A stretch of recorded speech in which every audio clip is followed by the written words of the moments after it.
পথ দুর্ঘটনায় মৃত্যু হলো এক তৃণমূল নেতার।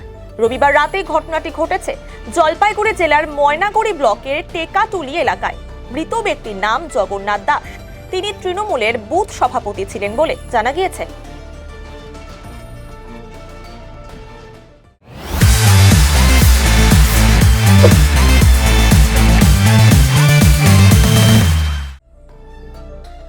স্থানীয় সূত্রে জানা গিয়েছে, রবিবার রাতে রাস্তা পার হচ্ছিলেন ব্যক্তি। সেই সময় ধূপগুড়ির দিক থেকে ময়নাগুড়ির দিকে যাওয়া একটি পিকআপ ভ্যান তার বাইককে ধাক্কা মারে, রাস্তায় লুটিয়ে পড়েন। ঘটনার পর স্থানীয়রা তাকে উদ্ধার করে ময়নাগুড়ি হাসপাতালে নিয়ে গেলে চিকিৎসকরা তাকে মৃত বলে ঘোষণা করেন।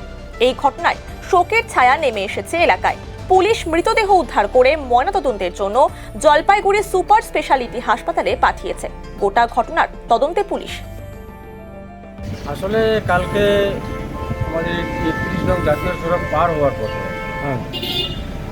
আচমকা একটা ধূপগুড়ি থেকে জলপাইগুড়ির দিকে আসা একটা পিকআপ ভ্যান ওর রাস্তা ক্রসিং করার সময় আচমকাভাবে গাড়িটি লাগিয়ে দেয় সরাসরি, এবং সেখানেই মোটামুটি স্পট ডেড হয়ে যায়। সেটা হচ্ছে জগন্নাথ দাস, আমাদের খাগড়াবাড়ি ২ অঞ্চলের ১৬-র ১৬৫ নং বুথের।